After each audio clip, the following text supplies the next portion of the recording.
Welcome to the Wall Street Lab podcast, where we interview top financial professionals and deconstruct their practices to give you an insider look into the world of finance.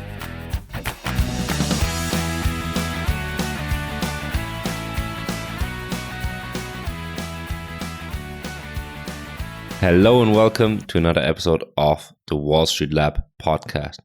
Today, we have a real treat for everybody of you interested in quantitative finance. We have the pleasure to speak with Uwe Wystup. He's Managing Director of MathFinance. MathFinance is a quantitative finance advice firm. Uwe holds a Ph.D. from Carnegie Mellon. He has been a professor also at Carnegie Mellon University, at Frankfurt School of Business and Finance, the Warwick Business School, and University of Antwerp. We go into a lot of very quantitative topics like how to price normal options, but also how to price exotic options, most specifically FX exotic options. We talk about quantitative finance and how technology affects quant finance and what skills you need to get into the industry. If you like the show, if you like the interview, please give us a 5-star review on iTunes or wherever you listen to your podcasts. And without further ado, please enjoy the show. Hi Uwe, welcome on the show. It's a pleasure to be here in your nice offices. Well, thanks for coming. Great pleasure on my side. Uwe, if you are at a dinner party and someone asks, so what are you doing? You don't know what the background, he or she maybe not be from finance. What would you explain and what your job is? We value financial contracts, particularly derivatives contracts, structured products in the financial industry using our in-house software. Okay, that sounds very complex. I think we have a lot of explanation to do in the next hour. Can you explain a bit more? What kind of financial contracts, what derivatives do you evaluate? We focus on foreign exchange options, abbreviated by FX options, or also called currency options. These are financial contracts that allow the holder to buy a foreign currency at a future time at a price that's fixed today. Okay, so I checked on your website and it says you do FX exotic options trainings. Right. Can you tell us a bit what is an exotic option? What makes it so exotic? Is it traded in the Bermudas or? Well, it could be, but there is a distinction generally in the market jargon between vanilla options and exotic options. The vanilla option is the standard, very simple form of an option. That's very liquid, standardized. People in the market all know this. Prices are transparent. The market is liquid usually, whereas an exotic option has extra features. And there's a variety of exotics that have special features, and they're not always standardized. Prices can vary. Liquidity can be less than for standard vanilla options. What might those features be? Can you give one or two examples? Yes, a typical example is a knockout option. That's an option that knocks out, it just ceases to exist if the underlying spot price during the lifetime of the option hits a predetermined level. It's a barrier option, say in euro dollar, if the level of 110 is hit by the spot in the next 6 months, then the option just terminates and becomes worthless and it's just gone. So hard to evaluate that you need an entire company around this, or what that makes them so illiquid? Well, these barrier options are actually not illiquid, but they're less traded than vanilla options. So a barrier option is still and has become a standard instrument over the years.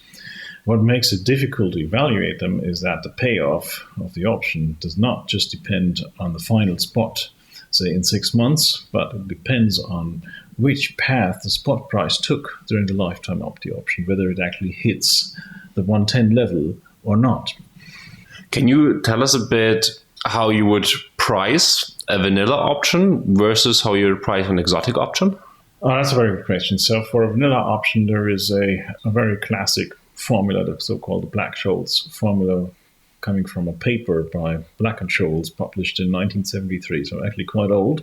This formula is something you can put in Excel or in a calculator. You could do this even in high school. It's not a big deal, but it's a formula that requires some input parameters. And these input parameters are contractual parameters, like the time to maturity or the strike price, and whether it's a call or a put option. And the other parameters are market parameters, such as spot price, interest rates, and volatility. So plugging in these numbers into the formula is something even a high school student could do. But which numbers to plug in, that's where the work goes in. So most interestingly for us is the volatility, because volatility is not just one number for, say, a euro-dollar market, but volatility depends on the strike and maturity of the option. So what we do is we construct a three-dimensional surface which gives you the volatility for each strike and maturity. How do you construct those surfaces? It's the volatility smile, if I'm It's a smile and term structure in combination that gives you the surface. How do we construct it? There are scattered instruments that trade in the market. So isolated points of that surface, and it's not ready. These points are known. Right. And then we interpolate and extrapolate between the points and outside, such that you get a curve that essentially looks nice. Mm-hmm. The quants call it free of arbitrage. Fashion designer would call it looks very pretty. Right, so not too many waves, not too many wrinkles, nice and smooth. And how do you get to the surface? You said you check different points in the market. Is that plain vanilla instruments that you get the volatility from, or what points in the market do you look at? So what we get is plain vanilla instruments and combinations of such instruments. It actually turns out that what markets trade is not a standalone option, but typically combinations of options used in the actual daily practice of a corporate treasurer. So a typical example is what you call a risk reversal, which is a combination of two vanilla options. The treasurer buys a call option and sells a put option. So for the treasurer, the point of doing that is that he sells one option for $20,000 and pays for the other option for $20,000. So overall, he doesn't pay anything. And clients just love that. The free stuff is always good. The free stuff, right? You buy something and there's no premium. Yeah, it's very popular, whereas buying a standalone option would actually require the client to pay that $20,000 cash. People don't like that. But then in plain terms, if you get $20,000 and if you pay $20,000, you should end up with nothing, but you should also gain nothing, right? So what is a risk reversal, for example, used for? A risk reversal is a very good and easy to trade hedging instrument for currency risk. I'll give a very simple example. For the exporter in Germany, say, exporting to the US, a treasurer would get US dollars, and doing the accounting in the Eurozone would require him to trade these dollars back into euros. So what a treasurer like that would like to achieve is get as many euros as possible for these dollars. Mm-hmm. Imagine a scenario, he gets $10 million in 6 months. And if he waits and does nothing, it could be that these $10 million are worth 10 million euros in 6 months if euro dollar goes down to 1, or if euro dollar goes up to 120, or say 125 is easy to calculate, then you would only get 8 million euros. But wouldn't you just buy a future? A futures contract. Yeah, that's what people will do in equity markets. Futures aren't very liquid in FX markets. So what the equivalent OTC instrument, over-the-counter instruments for a future in the foreign exchange market is the forward contract. You could do a forward contract, and many people do that. There's nothing wrong with it. But then you lock in your exchange rate in 6 months exactly. If you now say, if your dollar is at 105 and you have a market view saying, okay, that your dollar might actually go down a little bit more because you might be thinking that the euro is going to get weaker, the dollar a little stronger. So that means that you could actually get more euros for your dollars in 6 months. If you do a forward contract, you can't use this. Mm-hmm. If you do a risk reversal, you can participate as on the buy side. You can participate in a euro dollar exchange rate going down. So you get more euros for your dollars on the one hand. So you get a bit of participation in a favorable spot movement. And you finance that by, say, selling another option that would waive actually participation in too much of a movement, right? So you sell a put, say, at 1, you're a put at 1, so your participation goes down to 1 because you don't think it is going to get better than that. Mm-hmm. And on the upside, you would get a protection level at 110, for example. So 110 is your worst case for the exchange of your dollars into euros. But you don't participate if it goes to, say, 0.9. You would lose that. You would only get 1, even though if your dollar goes to 0.9. Right. But if it goes to 105, you would still take the full range of gains for yourself. Right. So there's a range of, say, in this example, between 1 and 110, where the treasurer would trade at this prevailing spot market. If spot's lower than 1, he trades at 1. If spot's higher than 110, he trades at 110. So the range of 1 to 110 is flexible and is going to be the market. There is protection level on the upside at 110, and there's participation range down to 1 for the treasurer to benefit from a stronger dollar. And those combinations are then again used and plugged into, I guess, a formula to create this volatility surface. Yeah, so what's happened is there are 2 options involved. There's risk reversal, and the 2 options are priced with 2 different volatilities. And the difference of these 2 volatilities, one could be 9%, the other one could be 10%. Right, so the difference of these 2 volatilities is 1%. And that is the number that you see quoted in the market on Bloomberg, on Reuters, on market data feeds. And then you can, if you take many of those, you can get this kind of surface or smile. Yeah, what you get is typically standard tenor quotes for, say, 1 week, 1 month, 3 months, 6 months, 9 months, 1 year, maybe sometimes 2 years. So that's a very coarse, discrete grid of information on the time scale. And the strikes of these options, we had example 1 and 110 are typically placed at standardized pillars, but not all of them. Right, so you get a 1 and 110 quoted maybe in the broker's market, but then now another treasurer comes and wants to trade a 0.95 and 115 risk reversal. Then you would actually have to find out these volatilities, and these are not standard that you can read of anywhere, but they have to be interpolated between the standard quotations. Okay. And the result of this you then use to price exotic options, or how does the pricing of then exotic options work, like a knockout? Okay, that's yet the other step, right? So for the volatility surface is used to price vanilla options. For each strike and maturity, you can read off from that surface, you can read off the corresponding volatility. Now, a barrier option does not just depend on the spot in 6 months. What you need here is actually information about a joint distribution between the maximum spot price and the final spot price. These are 2 different variables, right? The highest observed over time and the final spot. It's not the same thing, right? Obviously, the highest observed must be higher than the final spot. Yeah. Right? And typically is, in fact, higher than the final spot unless the spot has just gone straight up. So there are 2 variables involved. So the problem becomes more dimensional, and that's what makes it harder. And how do you solve this more dimensional problem? Is there also equations for that, like Black-Scholes 2.0 or? Yes, there are. The Black-Scholes model allows you to calculate Black-Scholes formulas also for exotic options. It's been done a lot in the 90s. But the Black-Scholes model assumes a constant volatility.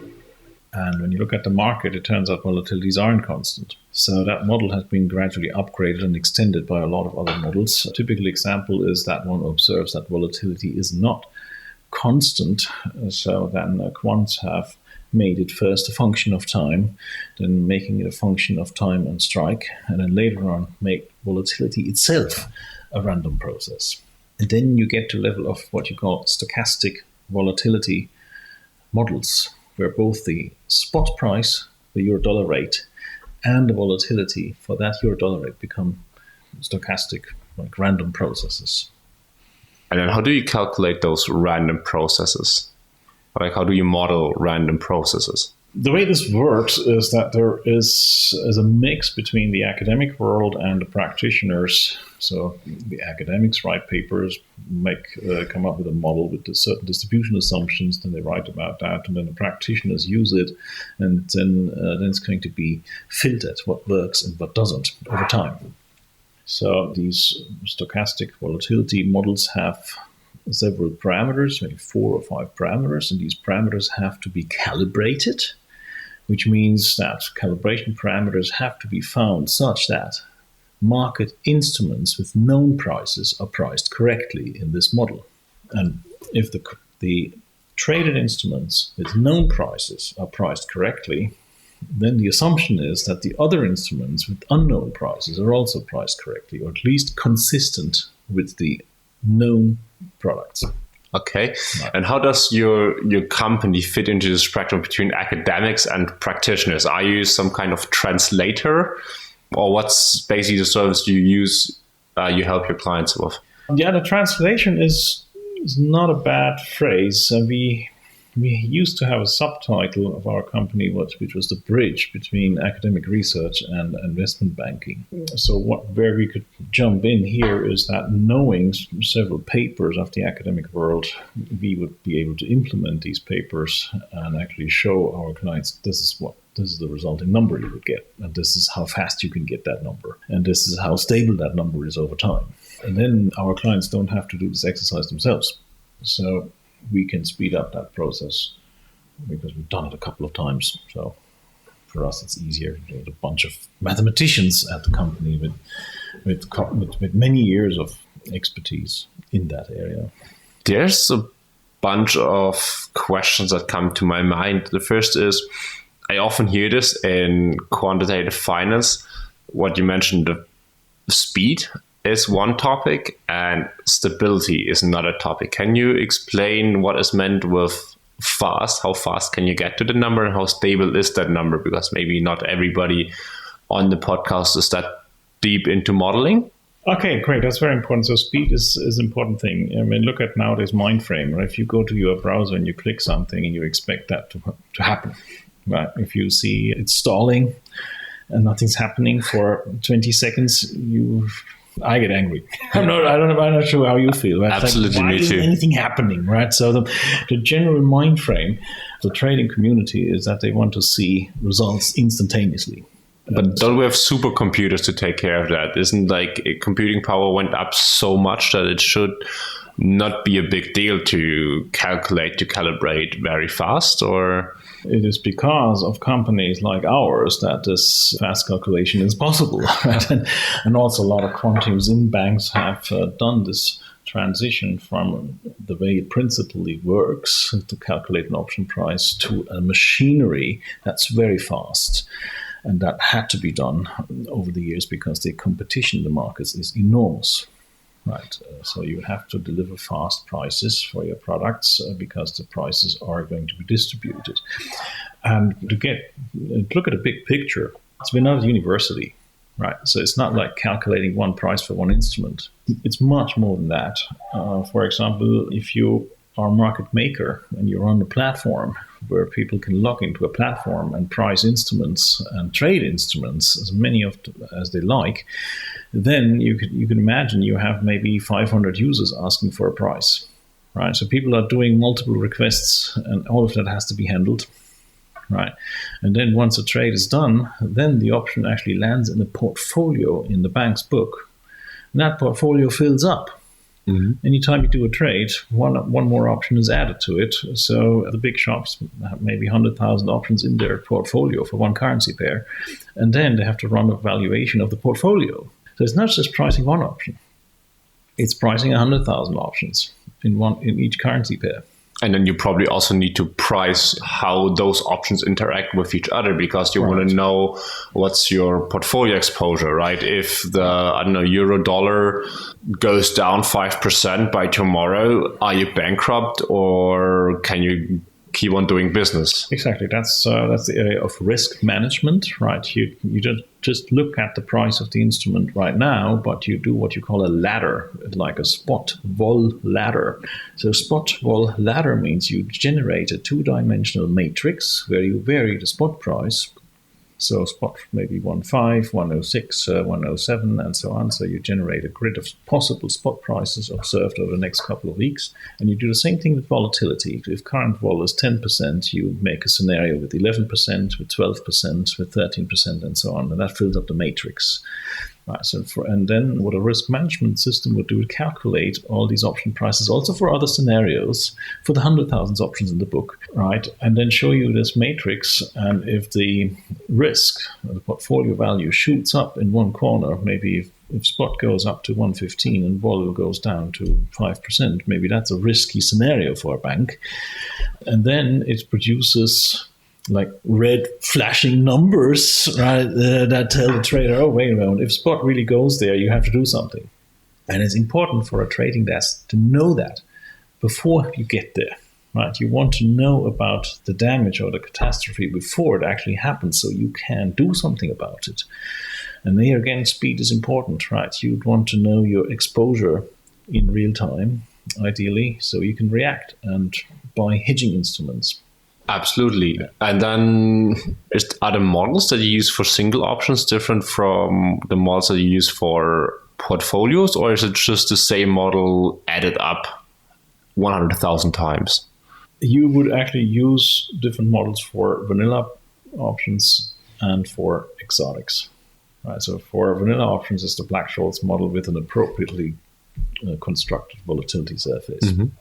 For exotics, where markets have come to is what we call stock local vol models, SLV models, right? That are consistent across the product range and also consistent with vanilla options, but still meet the needs of handling random volatility on the way.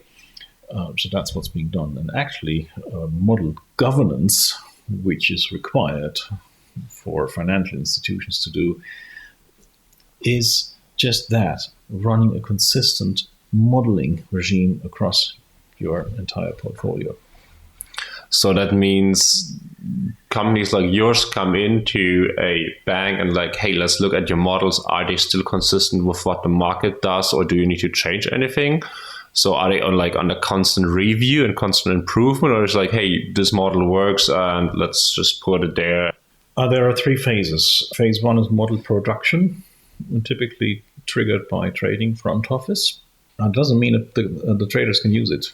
Then comes the second phase, which we call model validation. Right? So there's an independent entity in the bank, typically associated with risk, that validates the model that's been produced in front office, which means that they do it independently, do the same thing one more time, and check if they get the same answers.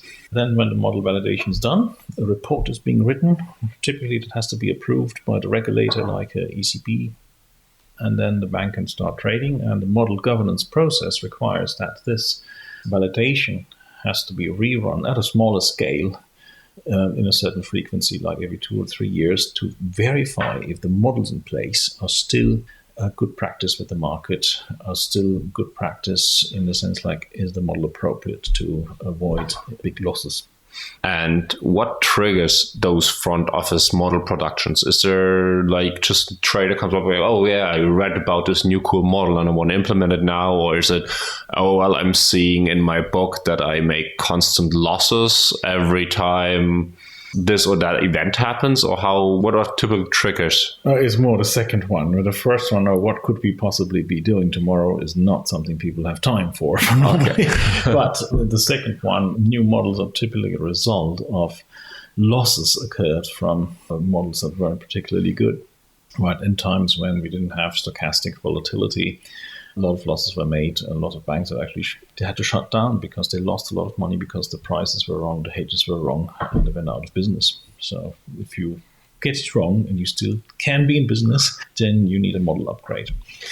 I think I heard a story of trading for a large bank, and then they after a while they saw they made losses like consistently, like they did nothing wrong, right? But like on their models, they were like this price, but the market had like a different price, and then they started to lose money over time. Does it mean that other banks, hedge funds or whatever, they upgraded their model, and just this particular bank, they stayed a bit behind with the old model and then realized, oh, the models from the other people are better than ours? Yeah, it could be. Right. So models are under constant review process. Even big market makers, right, that have their trading platforms out there in the market. The problem with a trading platform is that users can just hit buy and sell buttons, right? So basically, there's an autopilot. The machine is on, and people use it. So that means that if a hedge fund is out there and spots uncertainties, then they will, go to this weak spot. A typical example could be volatility, say, for example, in dollar honky. So that's the US dollar against Hong Kong dollars, which is sort of pegged, right? So it can't fluctuate too much. What's a pegged currency? Just a quick. Pegged currency means that one currency, the exchange rate doesn't fluctuate. Okay. Whereas it's politically agreed not to fluctuate, but then this agreement may terminate. Right, so that's happening in with Chinese currencies, with Hong Kong dollars, also with the Saudi Arabian currencies and many other currencies where they're pegged to the US dollar typically. But then it could still end. The peg could end, right? Because the political environment changes. So for dollar honky, the volatilities are close to zero. It's very small for short maturities, because for maturities of up to 1 month, everybody believes that peg is going to last. But for longer maturities, there's less certainty that this is going to stay. And so short-dated volatilities are very low, and longer volatilities are higher, and there is this jump between low and high. And at the moment, this curve jumps. It's very important how that curve actually looks. And if that curve isn't absolutely perfect, you can create an arbitrage, a so-called calendar arbitrage. And actually, a hedge fund could spot this in a market maker's platform. And if the model isn't exactly doing the right job at that weak spot, then they go, and if they say this option is consistently too cheap, then they just keep buying, and so the bank is losing until they realize it, and they say, okay, first action point is stop. Okay. Right, we shut off this autopilot and don't trade anymore until we fix it, which is embarrassing, but still better than losing money consistently. And then they have to repair it and upgrade the model. So basically, hedge funds would be kind of innovators in the field because they try to spot those anomalies. And are those participants in the market that would look for better models on their own because they make the money? Or do they just rely on their old models and just check for arbitrage opportunities by basically cross-referencing prices? Okay, you have to distinguish between the sell side and the buy side here, right? So the sell side is typically market makers offering and committing to offering bid and offer prices for FX options. The buy side would be users and takers of these market instruments. They're not committing to trade. They're just looking around and see what's out there, and sometimes they trade and sometimes they do not. A hedge fund looking for weaknesses in models on the sell side would normally not itself be an innovator, but would trigger innovation on the sell side. Because the sell side bank would then realize, well, some hedge fund is always buying the same thing. Oh, that doesn't feel right, right? So, and then this triggers an innovation, and a model upgrade is going to be generated. But how does the hedge fund know that the price is wrong and that there's money to be made out of those options? They ask for basically two prices. Like if the price for a longer dated option is cheaper than the price for a shorter dated option, that's what you call calendar arbitrage, then they would buy the one that's too cheap and sell the one that's too expensive and make money directly on the price quotes.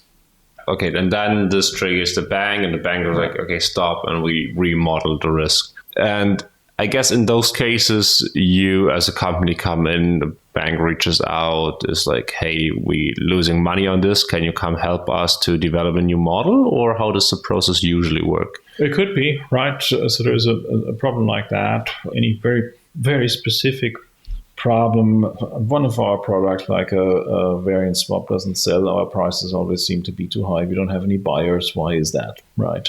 Or, we have this problem with calendar arbitrage. Somebody's always hitting us on the wrong side. What's wrong here? Mm-hmm. Then we could actually analyze which model is in place and why it behaves like this, and propose a solution how to fix it.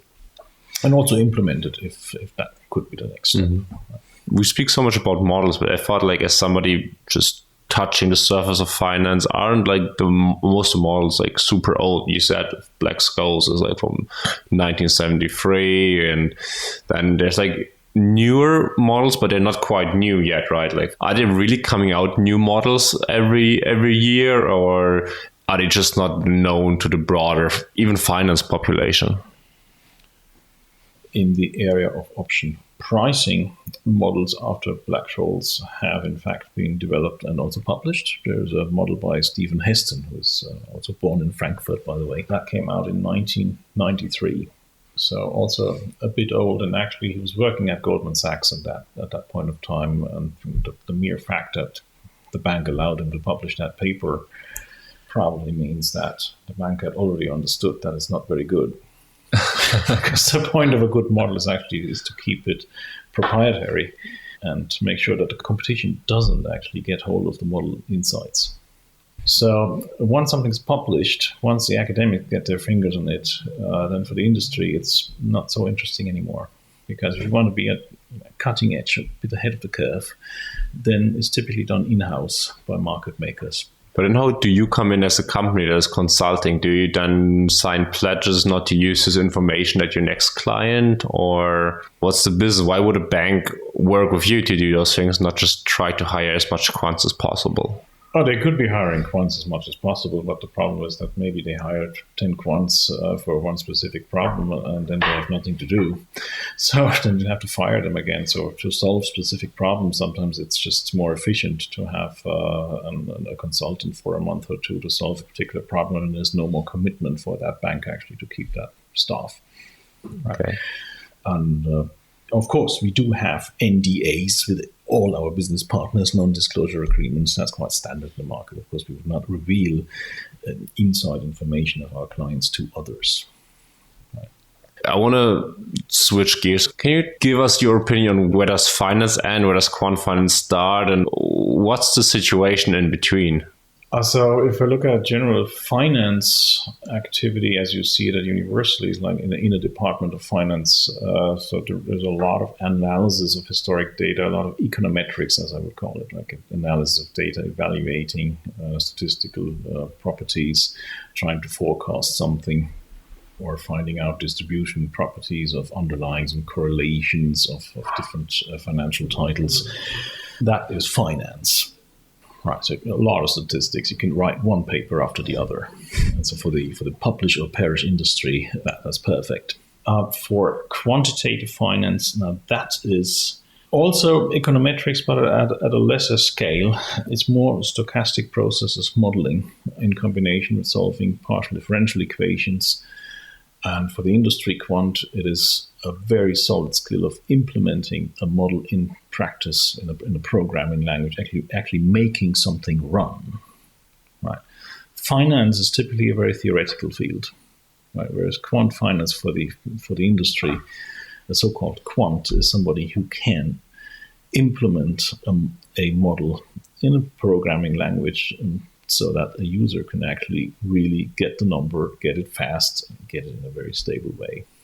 What skills would you require as a quant? Do you have to study to a Ph.D., or is it more that you should basically be coding since age 10, be very good in math or statistics? What are the kind of skills that somebody wants to get a start into quant finance? How would they best start?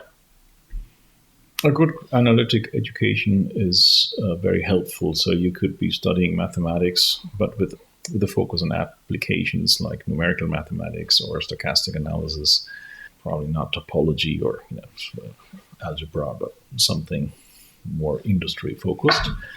You could be studying physics actually in physics department, more math is being done than in math departments in a way, because they really solve equations with the final goal. I want a number, right? The mathematicians typically try to prove whether you can actually get a result, whereas the physicist would calculate it.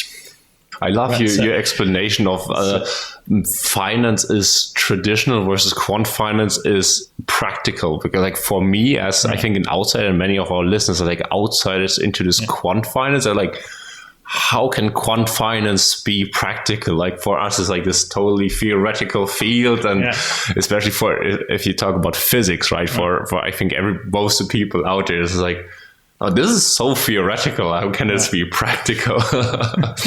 But what practical skills then would help you to like? So you study physics, and then what other practical skills would really get you employed?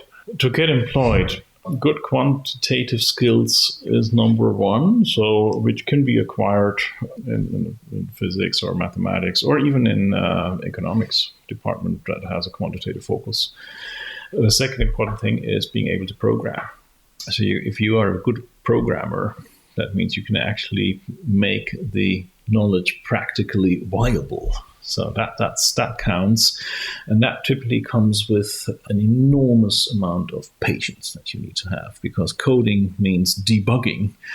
And you can spend the whole week trying to find an error that you have yourself produced, or maybe somebody else, because you work in teams, and things just don't work, and that is enormously frustrating. So if your frustration tolerance is high, then you can be a good quant. And what programming language would you recommend people learn? Just any programming language because you have to adopt, or is there something specific like R or Python, MATLAB? Python would be good. It's spreading a lot because it's very rich and also comparatively easy to get started with. And there's traditional languages like MATLAB and Mathematica are fading out a bit because the banks are cutting down license fees. So they're replacing license fee software with free software like R and Python. R would be good if you want to run economics, like time series analysis. It's very helpful. Python is good to quickly come to a prototype stage if you want to really make something productive in a front office environment. And still C and C++, in fact, is the language that's being used. Because it's very fast. Yes, that's important. Speed is a relevant factor. Okay, and then if you have those skills, say like you acquired the programming skills, the mathematical skills, the English skills, then who are actually the employers of quants? Is it more hedge funds, is it banks, or is it some other player entirely? It could be different. There are many possibilities. Banks are the traditional employers for quants. That has come down a little bit because of regulation. So that business that banks used to do is now spreading into other industry sectors, such as hedge funds and specialized smaller companies. Right. But that doesn't mean the business is going away. It's still there. It's just other people are doing it. Where's it going then? If banks are not doing it so much, do you see an increase in hedge fund activity, or? Right now, no, but during the last 10 years, yes. Where is the business going? It's if you take, for example, a sales desk in a bank catering to a corporate treasurer, which is the traditional business, right? So that business is fading out, and new companies arise that actually act as sales desks, as in the bank traditionally, and their added value that they tell their clients is that we are an independent sales desk. We don't have to just use our in-house products to help you hedge your currency risk, but we can go shopping at all the market makers and get the best for you. Right, and then they call that best execution. That's a market. So there are companies like that coming up. So the biggest users of the end users of the technology that produce the models or the results are still treasurers. And then as a follow-up question, who are the people using exotic options? Is it also treasurers, or are there other players like more hedge funds that try to make profit out of that? We have three elements here. The corporate treasurer is the traditional one. They would also use exotics or structured products. Maybe not because they want it, but because a clever sales guy at a bank talks them into it, right? Which doesn't mean it's bad, right? It's just you need a bit of ongoing education to get all parties interested. So that's the corporate treasurer in a traditional way. Then we have the hedge funds trying to seek arbitrage and use that. But then we also have a huge private banking industry, particularly in Asia, where they use the same products rather than for hedging purposes. They use them for speculation purposes. A lot of people in this world, they just love to gamble, right? So you could use the underlying market and come up with gambling instruments. Say, okay, if spot goes here and vol goes down, then you get a 10% coupon. And if it does the other way, you get 0% coupon, something like that, right? You structure a deal in a way that it looks attractive. Investors think they get good coupons and then hope for the best. But wouldn't it require a lot of education for the person trading the instrument? And usually people from private banks or like private banking clients, they have focus on other business, right? They're like wealthy individuals that had their own business in real estate. And is it that they just trading out of a hobby, or do you think it's, especially in Asia, gets more popular to just like speculate on currencies? It's very popular to speculate, and people love it. Well, whether that's always advisable is another story, but the traditional, say, high net worth individual, as we say, loves to gamble, especially in Asia, and would use complex structured products with underlying currencies, also equity or indices, commodities, precious metals, what have you, and should actually get very good advice which products to take.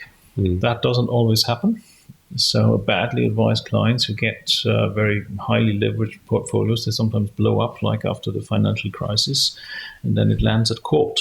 And then losses occur in gigantic figures because lots of these derivatives are actually leveraged. So if the typical scenario is if it all goes well, you have a return of plus 5%. And normally it goes well, but if it goes bad, it goes really bad, and you have a loss of 80% of your notional, right? So, and on average is 0 or plus 2%, something like that.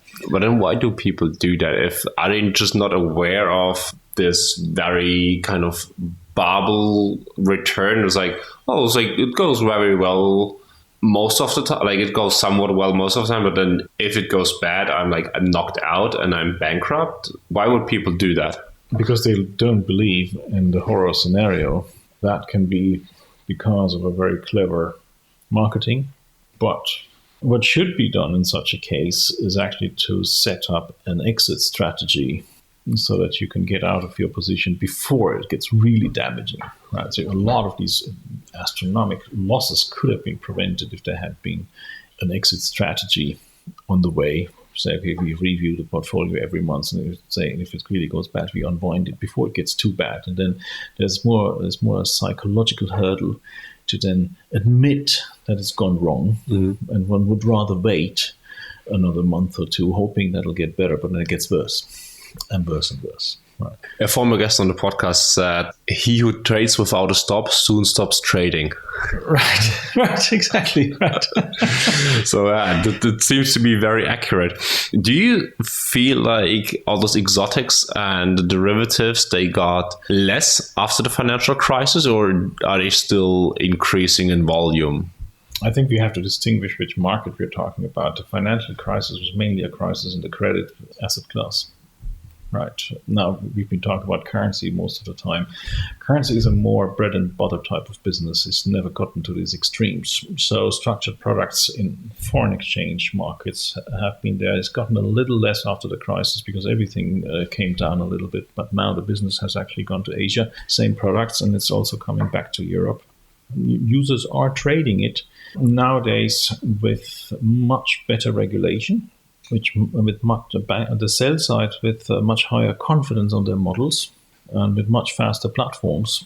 So it's back, right? And there are users, not everybody, of course, but also not everybody drives a Ferrari, right? There are lots of other cars on the road too. Right? Perfect. I have a couple last questions. Nowadays, for example, technology plays a big role. Does it also hold true for quantitative finance, especially AI? In a market, definitely technology is the big factor that makes you win or lose on the sell side. The survivor in this industry is the one with the best platform, right? The platform that offers a whole range of derivatives, flexible, easy to use, very good, sharp bid and offer prices, good commitment to unwinding deals, everything you want to have, and that fast. Right, so for that, the technology that's behind it has to be built is crucially important. Talk about AI, artificial intelligence. There's a big hype right now about AI and associated machine learning and these concepts. They're not new. We've heard them at university 40 years ago. But now we have data and we have fast computers that can actually use these techniques. And that's why they've been revamped. So a lot of market participants are now trying to use these techniques for faster calibration and to examine investment algorithms trying to become rich. You'll never find out which algorithm works because those who are successful will not tell you. And those other algorithms that don't work, you will find published in academic papers. And also, if an academic finds one of those algorithms, they will sell it to a hedge fund or will use it themselves. Possibly. That's probably the best course of action if you have a winning algorithm. Yeah, well, it depends on the individual, of course. But if you're thinking of it in an economic sense, then that's what I would do. Right. So I want to be respectful of your time. And do you have any last words that you want to leave our audience? Maybe some tips on where to gain the skills you need to be a quant, or any favorite books you have, or any last wise words you have for all the young professional students starting out in the industry?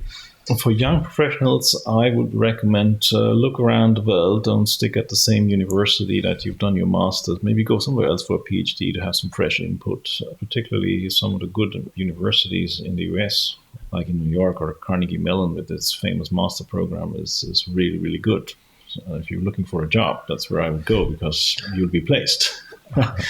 And for books, it's been a market with exploding books, so many books, but the market has become so diverse that it's not this one book that does everything for you. Nowadays, you have to specify your asset class and what you want to work in, and then select your. Thank you for listening to the Wall Street Lab podcast. For the show notes and much more, visit us at www.thewallstreetlab.com. To see what we're up to before anyone else, subscribe to our newsletter on our website and follow us on Facebook and Twitter.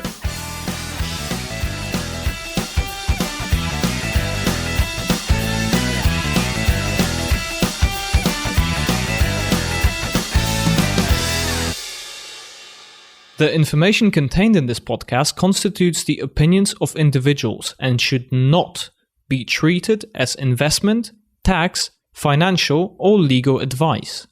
We take no responsibility for the accuracy of any statements made in this podcast. Any copying, distribution, or reproduction of this podcast without the permission of the creators of the podcast is strictly prohibited.